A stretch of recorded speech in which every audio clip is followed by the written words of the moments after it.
नमस्कार दोस्तों, मेरा नाम रिजवाना शेख है। Secret of the Millionaire mind book part 14 continue करती हूँ। कोई भी माँ के पेट से वित्तीय जीनियस बनकर नहीं आता। हर अमीर व्यक्ति ने पैसे के खेल में सफल होने का तरीका सीखा है और आप भी ऐसा कर सकते हैं। याद रखें, आपका सूत्र है, अगर वे यह काम कर सकते हैं तो मैं भी कर सकता हूँ। अमीर बनने का मतलब सिर्फ आर्थिक दृष्टि से ही अमीर बनना नहीं है, इसका मतलब तो चरित्र और मस्तिष्क में भी अमीर बनना है। अब मैं आपको एक रहस्य बताना चाहता हूँ जो बहुत कम लोग जानते हैं। अमीर बनने और अमीरी को बरकरार रखने का सबसे तेज़ तरीका खुद के विकास पर मेहनत करना। विचार यह है कि आप सफल व्यक्ति के रूप में अपना विकास कर लें। एक बार फिर आपका बाहरी जगत आपके आंतरिक जगत का सिर्फ प्रतिबिंब है। आप जड़ हैं, आपके परिणाम फल हैं। मुझे एक कहावत पसंद है, आप जहाँ भी जाते हैं खुद को साथ ले जाते हैं। अगर आप चारित्रिक और मानसिक शक्ति के क्षेत्र में खुद का विकास सफल व्यक्ति के रूप में कर लेते हैं तो आप स्वाभाविक रूप से अपने हर काम में सफल बनेंगे। आपके पास चुनाव की शक्ति होगी, आपके पास किसी भी नौकरी, बिजनेस या निवेश के क्षेत्र में चुनाव की आंतरिक शक्ति और योग्यता होगी तथा आप जान जाएंगे कि आप सफल होंगे। यही इस पुस्तक का सार है। अगर आप स्तर 5 के व्यक्ति हैं तो आपको स्तर 5 के परिणाम मिलेंगे, लेकिन अगर आप अपना विकास करके स्तर 10 तक पहुंच जाते हैं तो आपको स्तर 10 के परिणाम मिलेंगे। बहरहाल इस चेतावनी पर ध्यान दें, अगर आप खुद के अंदरूनी विकास पर काम नहीं करते हैं और किसी तरह बहुत सा पैसा कमा लेते हैं तो इस बात की बहुत संभावना है कि ऐसा सिर्फ भाग्य की वजह से हुआ है और आप इसे गंवा भी देंगे। लेकिन अगर आप अंदर और बाहर दोनों तरफ से सफल व्यक्ति हैं तो आप न सिर्फ खूब कमाएंगे बल्कि इसे बनाए रखेंगे, इसे बढ़ाएंगे और सबसे महत्वपूर्ण बात, आप सचमुच सुखी होंगे। अमीर लोग समझते हैं कि सफलता का क्रम बनना करना होना है। गरीब और मध्यवर्गीय लोग मानते हैं कि सफलता का क्रम होना करना बनना है। गरीब और ज़्यादातर मध्यवर्गीय लोग मानते हैं, अगर मेरे पास बहुत सा पैसा होता तो मैं जो चाहे कर सकता था और मैं सफल बन जाता। अमीर लोग समझते हैं, अगर मैं सफल व्यक्ति बन जाता हूँ तो मैं वह कर सकूँगा जिससे मेरे पास मनचाही चीज़ें होना तय है, जिसमें बहुत सा पैसा भी शामिल है। यहाँ पर एक और बात कह दूँ जो सिर्फ अमीर लोग जानते हैं। दौलत बनाने का लक्ष्य मूलतः बहुत सा पैसा पाना नहीं, दौलत बनाने का लक्ष्य खुद का विकास करके अपने सर्वश्रेष्ठ संभव स्वरूप में लाना है। दरअसल यही सबसे बड़ा लक्ष्य है, व्यक्ति के रूप में अपना विकास करना।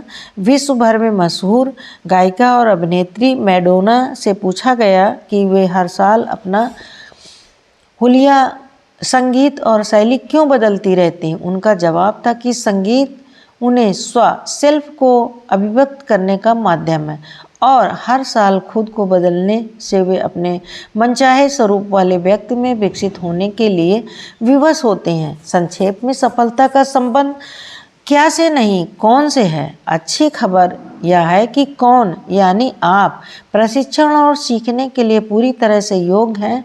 मुझे पता होना चाहिए मैं किसी तरह से परिपूर्ण नहीं हूँ या उसके आसपास भी नहीं हूँ, लेकिन जब मैं अपनी आज की ज़िंदगी और 20 साल पहले की ज़िंदगी की तुलना करता हूँ तो मैं अतीत में स्वयं और अपनी दौलत या उसके अभाव तथा आज स्वयं और अपनी दौलत के बीच सीधा संबंध देख सकता हूँ। मैंने सफलता की राह पर चलना सीखा था और आप भी ऐसा कर सकते हैं, इसलिए तो मैं प्रशिक्षण देने का काम कर रहा हूँ। मैं निजी अनुभव से जानता हूँ कि लगभग हर व्यक्ति को सफलता पाने के लिए प्रशिक्षित किया जा सकता है। मुझे सफलता पाने के लिए प्रशिक्षित किया गया था और अब तक मैं लाखों लोगों को इसके लिए प्रशिक्षित कर चुका हूँ। प्रशिक्षण कारगर होता है। मैंने पाया कि अमीरों और गरीब तथा मध्यवर्गीय लोगों के बीच एक अन्य प्रमुख अंतर यह होता है कि अमीर लोग अपने क्षेत्र के विशेषज्ञ होते हैं, मध्यवर्गीय लोग अपने क्षेत्र में औसत होते हैं और गरीब लोग अपने क्षेत्र में खराब होते हैं। आप जो करते हैं उसमें कितने अच्छे हैं, आप अपने काम में कितने अच्छे हैं, आप अपने बिजनेस में कितने अच्छे हैं, क्या आप यह जानने का बिल्कुल निष्पक्ष तरीका चाहते हैं। बस अपना भुगतान देख लें, वह आपको हर बात बता देगा, बता देगा। यह सरल है। सबसे अच्छा भुगतान पाने के लिए आपको सबसे अच्छा बनना होगा। दौलत का सिद्धांत, सबसे अच्छा भुगतान पाने के लिए आपको सबसे अच्छा बनना होगा। हम इस सिद्धांत को व्यवसायिक खेल जगत में हर दिन देखते हैं। आमतौर पर हर खेल में सबसे अच्छे खिलाड़ी सबसे ज़्यादा कमाई करते हैं। विज्ञापनों से भी उन्हें ही सबसे ज़्यादा कमाई होती है। यही सिद्धांत व्यवसायिक और वित्तीय जगत में भी सच साबित होता है। चाहे आप बिजनेस मालिक बनने का चुनाव करें या प्रोफेशनल या नेटवर्क मार्केटिंग डिस्ट्रीब्यूटर बनने का, चाहे आप सेल्स लाइन में हो या तनख्वाह वाले काम में, चाहे आप रियल एस्टेट, स्टॉक्स या किसी अन्य क्षेत्र में निवेशक हों, बाकी सभी चीज़ें समान होने पर आप अपने काम में जितने बेहतर होंगे उतना ही ज़्यादा कमाएंगे। यह एक और कारण है कि अपने क्षेत्र में लगातार सीखना और अपनी योग्यता बढ़ाना क्यों अनिवार्य है। सीखने के विषय पर यह ध्यान रखें कि अमीर लोग न सिर्फ सीखते रहते हैं बल्कि वे उन लोगों से सीखते हैं जो उस जगह रह चुके हैं जहां वे खुद जाना चाहते हैं। मुझे एक और चीज़ ने व्यक्तिगत रूप से प्रभावित किया है, वह यह है कि मैं किससे सीखता हूँ। मैंने हमेशा इस बात का संकल्प लिया है कि मैं उस क्षेत्र के सच्चे विशेषज्ञ से ही सीखूंगा, उन लोगों से नहीं जो विशेषज्ञ होने का दावा करते हैं, बल्कि उन लोगों से जो उस क्षेत्र में असली दुनिया में सफल हो चुके हैं। अमीर अपने से ज़्यादा अमीर लोगों से सलाह लेते हैं। अमीर लोग अपने दोस्तों से सलाह लेते हैं जो उन्हीं जैसे कड़के होते हैं। गरीब लोग अपने दोस्तों से सलाह लेते हैं जो उन्हीं जैसे कड़के होते हैं। हाल ही में मेरी एक निवेश बैंकर के साथ मीटिंग थी जो मेरे साथ बिजनेस करना चाहता था। वह सुझाव दे रहा था कि मैं शुरुआत में उसके यहाँ कई लाख डॉलर जमा कर दूं। फिर उसने मुझसे कहा कि मैं अपने फाइनेंशियल स्टेटमेंट्स उसे भिजवा दूं ताकि उन्हें देखकर वह अपनी सलाह दे सके। मैंने उसकी आंखों में आंखें डालकर कहा, माफ़ कीजिए, लेकिन क्या यह उल्टी बात नहीं हो गई? अगर आप चाहते हैं कि मैं अपना पैसा संभालने के लिए आपकी सेवाएं लूं, तो क्या आप ज़्यादा उचित नहीं होगा कि आप मुझे अपने फाइनेंशियल स्टेटमेंट भिजवा दें? और अगर आप सचमुच अमीर नहीं हैं तो कृपया इसकी जहमत न उठाएं। यह सुनकर वह आदमी सकते में आ गया। मैं समझ गया कि किसी दूसरे ने उसे यह बात नहीं कही थी कि उसकी खुद की नेटवर्थ उसके पैसे का आधार बन सकती है। यह बकवास है। अगर आप माउंट एवरेस्ट पर चढ़ना चाहते हैं तो क्या आप ऐसा गाइड रखेंगे जो पहले कभी शिखर पर गया ही ना हो? या फिर ज़्यादा समझदारी भरा यह होगा कि आप किसी ऐसे व्यक्ति को चुनें जो कई बार शिखर पर गया हो और उस काम को करने का तरीका जानता हो। हाँ, मैं सुझाव दे रहा हूँ कि आप लगातार सीखने में गंभीर ध्यान और ऊर्जा लगाएं। बहरहाल इस बारे में भी सतर्क रहें कि आप किससे सीख रहे हैं और सलाह ले रहे हैं। अगर आप कड़के लोगों से सीखते हैं, भले ही वे परामर्शदाता, कोच या प्लानर हों, तो वे आपको एक ही चीज़ सिखा सकते हैं, कड़के कैसे बनना है। वैसे मैं इस बात की बहुत सलाह देता हूँ कि आप एक व्यक्तिगत सफलता मार्गदर्शक की सेवाएं लें।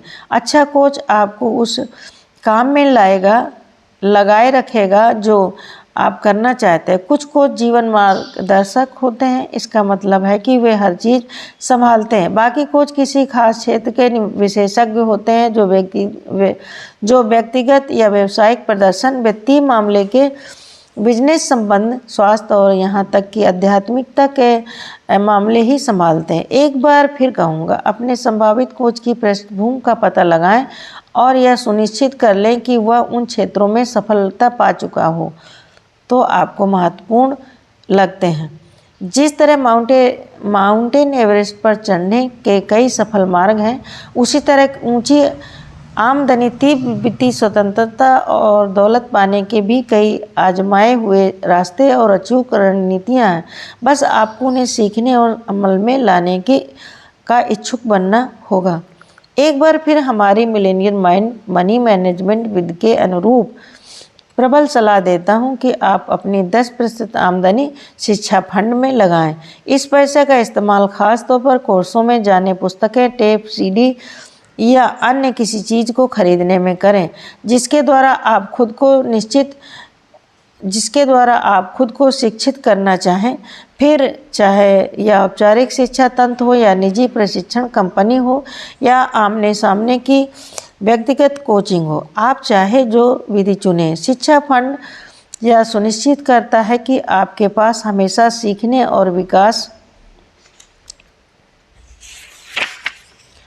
करने के लिए पैसा रहेगा और आप गरीब व्यक्तियों का तकिया कलाम नहीं दोहराएंगे। मैं पहले से ही जानता हूँ, आप जितना ज़्यादा सीखते हैं उतना ही ज़्यादा कमाते हैं और आप उसे बैंक तक ले जाते हैं। मैं लगातार सीखने और विकास करने का संकल्प लेता हूँ। मेरे पास मिलेनियर मस्तिष्क है। अपने विकास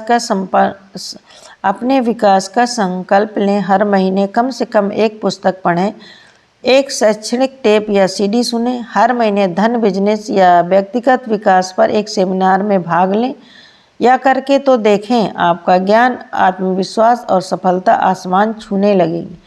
खुद को सही मार्ग पर रखने के लिए व्यक्तिगत मार्गदर्शक की सेवाएं लेने पर विचार करें।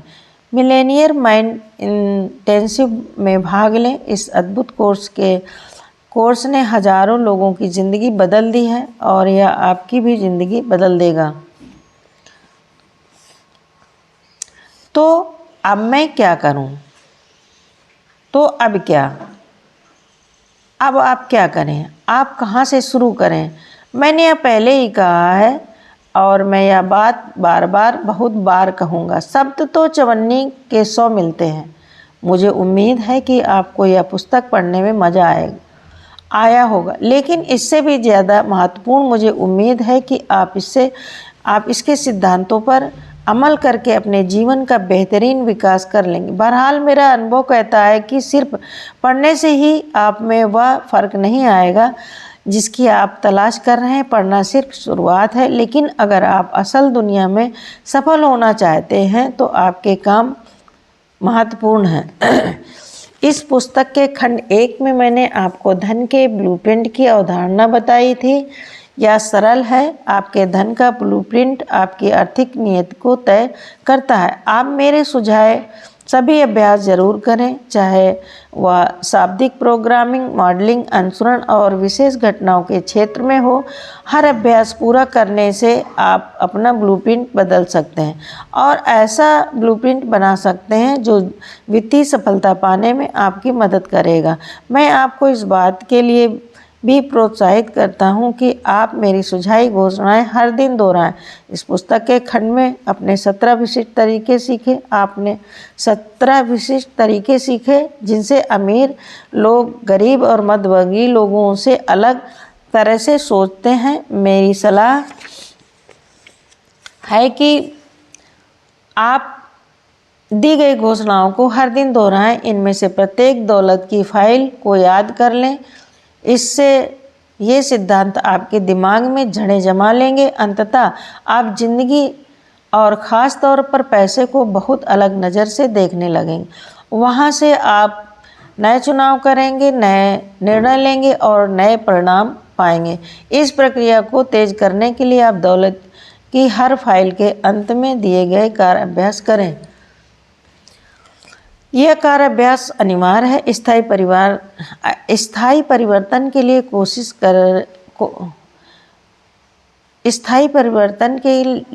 लिए कोशिका के स्तर पर काम होना चाहिए। आपके मस्तिष्क के सॉफ्टवेयर को दोबारा बनाना होगा। इसका मतलब है कि आपको इस सामग्री पर अमल करना होगा। सिर्फ इसके बारे में पढ़ना नहीं है, बात नहीं करनी, सोचना नहीं है, बल्कि सचमुच काम करना है। अपने दिमाग की धीमी आवाज़ से सावधान रहें जो इस तरह की बात कहती है, अभ्यास छोड़ो, मेरे पास इन अभ्यासों के लिए समय नहीं और वैसे भी मुझे इसकी ज़रूरत नहीं। गौर करें यह कौन बोल रहा है? मस्तिष्क की प्रोग्रामिंग। याद रखें, इसका काम आपको ठीक वही रखना है जहां आप हैं, यानी आपके आरामदेह दायरे में। इसकी बातों पर कान न दें। कार्य अभ्यास करें, घोषणाएं करें और अपने जीवन को शिखर पर पहुंचता देखें। मेरा यह भी सुझाव है कि आप हर महीने कम से कम एक बार इस पुस्तक को शुरू से आखिर तक दोबारा पढ़ें। आपकी धीमी आवाज़ चीख सकती है, क्या मैं तो यह पुस्तक पहले से ही पढ़ चुका हूँ, मुझे इसे बार बार पढ़ने की क्या ज़रूरत? अच्छा सवाल है और जवाब सरल है। दोहराना सीखने का माध्यम है। एक बार फिर कहता हूँ, आप इस पुस्तक का जितना ज़्यादा अध्ययन करेंगे, इसकी अवधारणाएं आपके लिए उतनी ही जल्दी स्वाभाविक और स्वचालित होंगी। Thank you so much.